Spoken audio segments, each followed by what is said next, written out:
Hello viewers, welcome to Spoken English with Man Daily Used Sentences. Situation is not in my hands. Situation is not in my hands. Situation అంటే ఏంటి? పరిస్థితి అనే కాదు, where is that situated అంట, అంటే ఎక్కడ అది ఉంది అని అర్థం. అలాగా సందర్భాన్ని బట్టి మనము దాని యొక్క కొంత మీనింగ్ డిఫరెన్స్ అవుతూ వస్తుంది. అది గమనిద్దాం, సరేనా? Situation is not in my hands అంట, అంటే పరిస్థితి నా చేతిలో లేదు, అంటే పరిస్థితి నా చేయి దాటిపోయిందంటారు చూడండి. ఆ సందర్భంలో ఉపయోగించే సెంటెన్సే ఇది. So situation is not in my hands. Situation అంటే పరిస్థితి అనొచ్చును, అది ఉన్నటువంటి ప్లేస్ అని కూడా అంటారు. Okay, so coming to the examples, మనం ఉదాహరణలు చూసినప్పుడు their financial situation is not proper. వాళ్ళ యొక్క ఆర్థిక పరిస్థితులు, ఫైనాన్షియల్ సిట్యుయేషన్స్ అంటే ఆర్థిక పరిస్థితులు, ఈజ్ నాట్ ప్రాపర్, కరెక్ట్గా లేవు, సరిగ్గా లేవు. అది ఒక example. Another example, he got nice situation in America. He got nice situation in America. ఇక్కడ నైస్ సిట్యుయేషన్ అంటే ఏంటి? ఆయనకు మంచి ప్లేస్మెంట్, అంటే జాబ్ మంచిగా దొరికింది. ఎక్కడ? అమెరికాలో అని. సో చూడండి, ఇక్కడ కొంత difference. He got nice situation in America. అలాగే సిట్యుయేషన్ ఈజ్ నాట్ గుడ్, పరిస్థితులు సరిగా లేవు అనొచ్చు. అలాగే wear is the school situated, వాళ్ళ స్కూల్ ఎక్కడ ఉంది, కరెక్ట్గా ఎక్కడ ఉంది అనేది, అంటే అది ఎక్కడ ఉన్నటువంటి ప్లేస్ ఇది అని చెప్పడం అన్నమాట. Where is the school situated అంటారు. అలాగే the flower pots are situated just in front of my house అంటాం, అంటే జస్ట్ మా ఇంటి ముందు ఫ్లవర్ పాట్స్ అన్ని పూల కుండీలు పెట్టాము అని. ఓకే, కాబట్టి మీకు అర్థమైననుకుంటున్నాను. సిట్యుయేషన్ అంటే కొంత డిఫరెన్స్తో మనం మాట్లాడవచ్చు. In India Delhi where it is situated. ఇండియాలో ఢిల్లీ ఎక్కడ సిట్యుయేషన్, వాటి యొక్క ఎక్కడ ఉంది అని అర్థమైంది కదా. So coming to second sentence, you wanted me to quit the place. You wanted me to quit the place. Quit అంటే QUIT, క్విట్ అంటే విడిచిపెట్టడం. క్వైట్ కూడా ఇలాగే కనిపిస్తుంది, QUITE అది. క్వైట్ అంటే మరి శబ్దం లేకుండా నిశ్శబ్దంగా ఉండండి అనే పరిస్థితిలో క్వైట్ ఉపయోగిస్తాం. సో జస్ట్ ఒక ఈ మాత్రమే మనకు ఇక్కడ తక్కువ ఉంది, కాబట్టి డోంట్ గెట్ కన్ఫ్యూజ్డ్. ఇక్కడ మీరు కన్ఫ్యూజ్ కానవసరం లేదు. క్విట్ వేరే, క్వైట్ వేరే. దీని యొక్క ప్రొనౌన్సియేషన్ కూడా డిఫరెంట్గా ఉంది కదా. So you wanted me to quit the place, నీవు నన్ను ఈ ప్లేసు విడిచిపెట్టమన్నావు అనొచ్చును. లేదా నేను ఈ స్థలం వదలడం నీకు ఇష్టమైంది అని కూడా అనొచ్చును. So you wanted me to quit the place, నేను ఈ స్థలం వదలడం నీకు ఇష్టమైంది. Coming to the examples, my mother wanted me to learn household work. మా అమ్మ నన్ను ఇంటి పని నేర్చుకోవడం ఆమెకి ఇష్టమైంది. అంటే wanted me to learn the household work అంటే ఆమె నన్ను నేర్చుకోమని చెప్పింది అని అర్థం. Okay, my father wanted me to become an engineer. మా ఫాదర్ నన్ను ఇంజనీర్ కావాలని కోరుకున్నారు. మా అమ్మ నన్ను వంటలు అది ఇంటి పని అంతా నేర్చుకోమని కోరుకునింది. Wanted. Okay, so here my mother wanted me to learn household work. My father wanted me to become an engineer. Teachers wanted the students to be regular to the classes. To be regular అంటే క్లాసెస్కి రెగ్యులర్గా రావాలని కోరుకుంటున్నారు. ఎవరు? Teachers. No, teachers what the teachers wanted. Teachers wanted to wanted the student to be regular to the classes. Okay, రెగ్యులర్గా రావాలని కోరుకుంటున్నారు teachers. Okay, you understood what is meant by wanted and quit. Quit the place అంటే వదిలేయడం, ఆ ప్లేస్ను వదిలివేయడం. ఒక్కోసారి మనము ఈ జాబ్ నచ్చలేదు, I want to quit this job అంటాం కదా. Quit, he wanted to quit the job. అతను తన జాబ్ను వదిలేయాలనుకున్నాడు అంటే దాన్ని వదిలేయడం క్విట్ అంటాం. అలాగే we have to quit the dangerous places immediately. మరి అపాయకరమైన ప్లేస్లో ఇమ్మీడియట్గా మనము వదిలివేయాలి. సో క్విట్ అంటే వదిలివేయడం కదా. So you got the idea. So let us go to third sentence.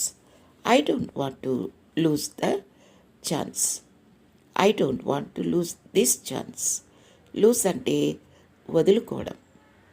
Okay, I don't want to lose this chance. నాకు ఈ అవకాశం విడవడం ఇష్టం లేదు. ఇంకొకటి ఏంటంటే వదులుకోవడం ఇష్టం లేదు అని కూడా చెప్పొచ్చును అనమాట. అంటే లూజ్ అంటే డోంట్ లూజ్ ద ఆపర్చునిటీ అంటాం. అంటే ఆ యొక్క ఛాన్స్ను వదిలిపెట్టొద్దు అంటాం ఇంకొక రకంగా కదా. So I don't want to lose this chance. నాకు ఈ అవకాశం జారవిడ్చుకోవాలని లేదు. I don't want to mingle with bad people. I don't want అనేది ఎలాగా, I don't want to do that అంటాం. I don't want to do this, I don't want to go there, I don't want to sleep now, I don't want to listen to you. మేము మీ మాట వినాలని లేదు. ఇలాగ ఎన్నో రకాలుగా don't want అనేది. కంప్లీట్ సెంటెన్స్లో చెప్పాలంటే I don't want to mingle with bad people. చెడ్డవాళ్ళతో మింగిల్ అవ్వడం నాకు ఇష్టం లేదు, కలవడం. I don't want to eat bitter gourd. నాకు కాకరకాయ తినడం ఇష్టం లేదు. I don't want to wake up early in the morning.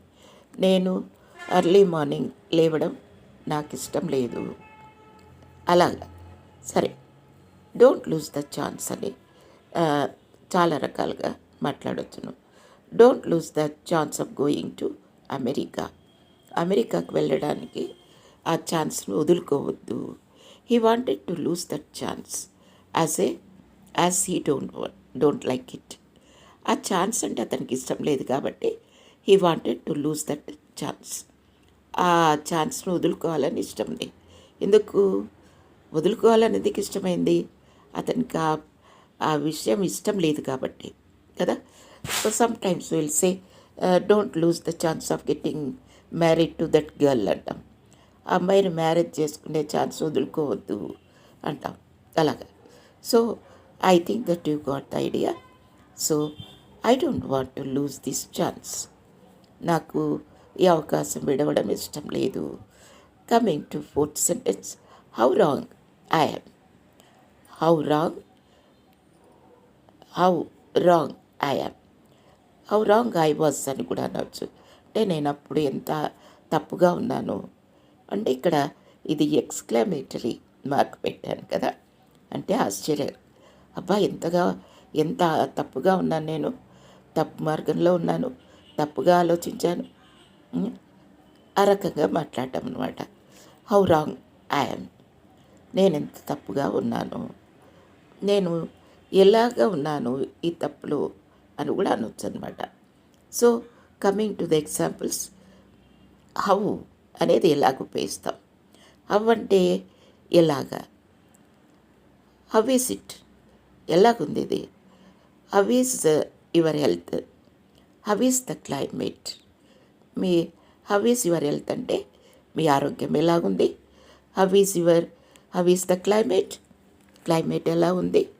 ఇలాగా హౌ అనేది ఎన్నో రకాలుగా మనము ఉపయోగించవచ్చు.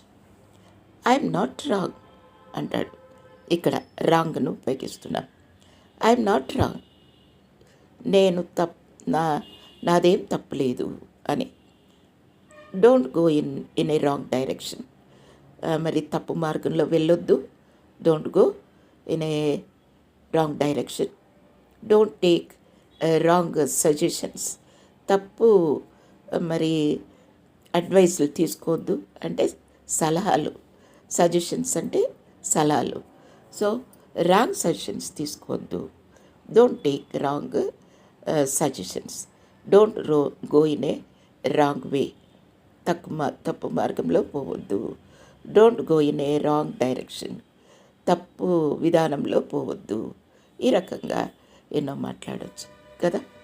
So let us go to 5th sentence. I fell asleep. I fell asleep. ఫెల్, నేను బాగా నిద్రపోయాను. నేను బాగా నిద్రపోయాను.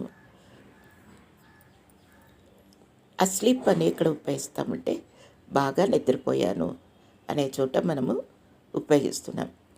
He fell down from the steps. Steps మీద నుంచి కింద పడిపోయాడు. He fell down from the steps. He fell in love అంటాం. అతడు ప్రేమలో పడ్డాడు అంటాం. Fruits fell down from the trees. పళ్ళు చెట్టు మీద నుంచి రాలిపోయాయి. Fell down. The night fell down. రాత్రి అయింది. ఈ రకంగా మనం ఫెల్ డౌన్ అనేది ఉపయోగించవచ్చును. ఫెల్ అనే వర్డ్ని ఉపయోగిస్తాం. ఆ స్లీప్ అంటే బాగా నిద్రపోవటాన్ని స్లీప్ అని అంటాం. Okay, now let us go to 6th sentence. Where are you from. Where are you from. Where అంటే ఎక్కడ, హౌ అంటే ఎలాగా కదా. వేర్ ఆర్ యూ ఫ్రమ్, నీవెక్కడి నుంచి వచ్చావు అంటే వేర్ ఆర్ యూ ఫ్రమ్ అంటే మీ నేటివ్ ప్లేస్ ఏదని కూడా అర్థం వస్తుంది. వేర్ ఆర్ యూ ఫ్రమ్ అంటే ఐఎమ్ ఫ్రమ్ గుంటూరు అంటాం, లేదా I'm from Vijayawada, or I'm from Kurnool. ఈ రకంగా చెప్పవచ్చును. వేర్ ఆర్ యూ ఫ్రమ్, నీవెక్కడి నుండి వచ్చావు. వేర్ ఆర్ ద చిల్డ్రన్, పిల్లలు ఎక్కడున్నారు. Where you got this idea from, నీకు ఎక్కడి నుంచి వచ్చింది ఈ ఐడియా అంటాం. Where you got this idea from అంటాం. అంటే నీకు ఈ ఐడియా ఎలాగొచ్చింది, ఎక్కడి నుంచి వచ్చింది. ఎలా కాదు, ఎక్కడి నుండి. ఫ్రమ్ అంటున్నాను కదా, సో ఎక్కడి నుండి వచ్చింది.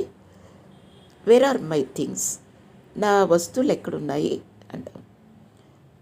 Wind is flowing from everywhere, అంతట నుండి గాలి వీస్తూ ఉంది. Wind is flowing from everywhere, ప్రతి చోట నుంచి గాలి వస్తుంది. ఎవ్రీవేర్ అంటే ప్రతి చోట నుంచి. నోవేర్ అంటే ఎక్కడి నుంచి లేదు. సమ్వేర్ అంటే ఎక్కడో ఒక చోట, అలా ఎక్కడో ఒక ప్లేస్లో అని అర్థమైంది కదా. So let us go to 7th sentence. Don't go beyond your limits. Don't go beyond your limits, నీ హద్దులు మీరి పోవద్దు. Don't go beyond your limits, నీ హద్దులు మీరి పోవద్దు. హద్దులు అంటే ఏంటి, లిమిట్స్. బియాండ్ యువర్ లిమిట్స్ అంటే దాటిపోవడం. బియాండ్ అంటే దాటి. కొండలకు దాటి వెనక భాగంలో సూర్యుడు ఉదయిస్తున్నాడు అంటారు. అంటే sun is rising beyond that hills అంటాం. అంటే ఆ కొండల వెనక నుండి సూర్యుడు ఉదయిస్తూ ఉన్నాడు. ఆ రకంగా మాట్లాడతాం. So don't go beyond your limits, నీ సరిహద్దులు దాటిపోవద్దు. నో యువర్ లిమిట్స్ అని కూడా అంటాం. అంటే నీ హద్దులేదో తెలుసుకో అంటాం అనమాట. అలాగే my heart beating is beyond normal, నా నార్మల్ కంటే మరి నార్మల్గా లేదు, బియాండ్ నార్మల్గా ఉంది. అంటే దాటిపోయింది. నా యొక్క గుండె యొక్క స్పందన, నా హార్ట్ బీటింగ్ బియాండ్ నార్మల్ అంటాం కదా. సో ఇక్కడ better for us to be in our limits అంటాం ఒక్కోసారి. అంటే మన లిమిట్స్లో మనం ఉండడము మంచిది. బెటర్ అంటే మంచిది అని. Better for us to be in our limits. మన లిమిట్స్లో మనం ఉండడం ఎప్పుడు కూడా మంచిదే కదా. Don't go beyond the gate అంటాం ఒక్కోసారి. చిన్నపిల్లలు don't go beyond the gate, gate దాటిపోవద్దు అంటాం చిన్నపిల్లల్ని కదా. అలాగే మరి nobody can work beyond their strength. మరి ఎవరు కానీ వాళ్ళ శక్తిని మించి పని చేయలేరు కదా. శక్తి దాటి పని చేయలేరు ఎవరే కానీ, ఏ మనిషి అయినా సరే కదా. So nobody can work beyond their strength. అది లిమిట్ అంటే పరిమితమైనది అని అర్థం. దేర్ ఈజ్ లిమిటెడ్ స్టాక్ అంటాడు ఇక్కడ షాప్లో. Sir now we don't have any stock, there was only limited stock, so it is over అంటాం అని అంటారు. అర్థమైంది కదా. Limitations are there for everything. Limitation అంటే ఇది నౌను కదా. ఈ లిమిటేషన్ ప్రతిదానికి కూడా సరిహద్దులు ఉంటాయి. ఏ దానికైనా కానీ లిమిటేషన్స్ ఉంటాయి అంతే. So you got the idea about 7th sentence, no? Don't go beyond your limits. Coming to 8th sentence, children are growing fast. Fast అంటే త్వరితంగా అని, తొందరగా ఎదిగిపోతున్నారు. Children are going fast. పిల్లలు త్వరగా ఎదిగిపోతున్నారు. గ్రోయింగ్ అంటే పెరగటం. Children are growing. Sometimes our in our garden the trees, the plants are not growing. మా గార్డెన్లో చిన్న చెట్లు పెరగటం లేదు. ప్లాంట్స్ అంటే చిన్నవి, ట్రీస్ అంటే పెద్ద చెట్లు కదా. అది. So here are you growing ill feelings on others. వేరే వాళ్ళ మీద చెడు ఆలోచనతో ఉన్నావా, పెంచుకుంటున్నావా? చెడు ఆలోచనలు పెంచుకుంటున్నావా అంటే అపార్థం చేసుకుంటున్నావా అని కూడా అర్థం. అది are you growing ill feelings on others. వేరే వాళ్ళ మీద చెడు తలంపులతో ఉన్నావా అంటే ఏమి అపార్థం చేసుకుంటున్నావా అని. అలాగా. Okay. I'm growing vegetables in my garden. నా తోటలో నేను కాయగూరలు పెంచుతున్నాను. Prices are going up day by day. మరి ధరలు అనేవి రోజు రోజుకి పైకి వెళ్తున్నాయి అంటే పెరిగిపోతున్నాయి అని అంటాం కదా. ఈ రకంగా మనము మాట్లాడవచ్చు. అలాగే seedlings grow from the tree, the seeds. విత్తనాలు నాటినప్పుడు చిన్న మొలకలు వస్తాయి కదా, వాటినే సీడ్లింగ్స్ అంటాం. Seedlings, SEEDLINGS. So seedlings grow from the seeds.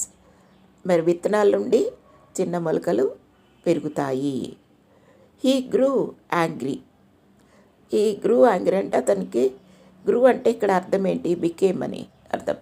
అంటే కోపంగా ఉన్నాడు అని అర్థము. కోపాన్ని పెంచుకున్నాడని కూడా అర్థము. అతడు కోపగించుకున్నాడు అని అర్థం. అర్థమైంది కదా. He grew angry. అలాగా. So I thought that you got the idea about 8th sentence. Let us go to 9th sentence. My work became futile. My work became futile. ఇక్కడ ఫ్యూటైల్ అంటే ఏంటి? వ్యర్థమైపోయింది, వేస్ట్ అయిపోయింది. నా పనంతా కూడా వేస్ట్ అయిపోయింది. My work became futile. నా పని భంగమైపోయింది అని కూడా అంటాం అన్నమాట కదండి. వ్యర్థమైపోయిందంటే భంగమైపోయింది అని అర్థం. So my work became futile, waste అయిపోయింది. He kept lot of money in the business but it became futile. అతను తన బిజినెస్లో చాలా డబ్బు పెట్టాడు, అదంతా వేస్ట్ అయిపోయింది కదా. Is resources became futile. అతని యొక్క రిసోర్సెస్ అంటే ఏమి, డబ్బును కూడా రిసోర్స్ అంటాం, శక్తిని రిసోర్స్ అంటాం, మనకున్నటువంటి సదుపాయాలన్నిటినీ రిసోర్సెస్ అంటాం. So all is resources became futile. అతని రిసోర్స్ అన్నీ నిరుపయోగమైపోయాయి. ఫిటైల్ అంటే నిరుపయోగం, వ్యర్థమైపోయాయి అని అర్థం కదా. సో ఫిటైల్ అంటే farmers sometimes they will sow the seeds during the rainy seasons, but in spite of that they won't get any profit. So all their hard work became futile. ఒక్కోసారి రైతులు వర్షాకాలంలో మరి నాట్లు వేస్తారు, అయితే ఒక్కోసారి వాళ్ళకి ఏ లాభం రాదు. ఆ టైంలో వాళ్ళకి ఏమవుతుంది, so their hard work became futile. Farmers hard work became futile. Understood no? So let us go to 10th sentence. The flooring is very slippery. Flooring is very slippery. Flooring అంటే ఇంట్లో ఉన్నటువంటి మరి నేల భాగాన్ని మనము ఫ్లోరింగ్ అంటాం. The flooring is very slippery. Slippery అంటే జారుడుగా ఉండడాన్ని స్లిప్పరీ అంటాం. నేల చాలా జారుడుగా ఉంది. వెరీ అంటే ఎప్పుడు ఉపయోగిస్తాం, చాలా. He became very serious. అతను చాలా సీరియస్ అయిపోయాడు. ఈజ్ వెరీ హ్యాపీ అంటాం, అతను చాలా హ్యాపీగా ఉన్నాడు అని. అలాగే వెరీ అనేది ఉపయోగిస్తాం. So coming to some sentences examples. Our flooring we use some for our flooring we use some tiles. మా ఫ్లోరింగ్కి మేము కొన్ని టైల్స్ ఉపయోగించాము. They are living in the first floor అంటాం, అంటే ఫస్ట్ ఫ్లోర్లో ఉన్నారు, అంటే మొదటి అంతస్తులో ఉన్నారు. అక్కడ ఫ్లోర్ అంటే ఏంటి, అంతస్తు అని. ఇక్కడ ఫ్లోర్ అంటే నేల అని. So keep your house flooring neatly. మీ ఇంట్లో ఉన్నటువంటి నేల భాగాన్ని నీట్గా పెట్టుకోండి. So you got the idea about the flooring and slippery. Slippery అంటే స్లిప్ అంటే జారుడుగా ఉంది. The children sometimes suddenly they will get slip and fall down. ఒక్కోసారి చిన్నపిల్లలు స్లిప్ అయి పడిపోతుంటారు. No?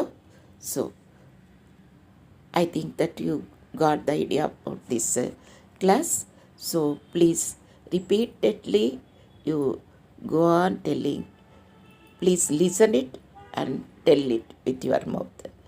మీరు వినండి, నోట్తో చెప్పండి. ఇదే మనకు ఏ స్పోకెన్ ఇంగ్లీష్ అయినా కానీ మనకు త్వరితంగా రావాలి అంటే, if at all you want to learn the spoken English speedily, what you have to do, you have to speak it out. You have to listen it.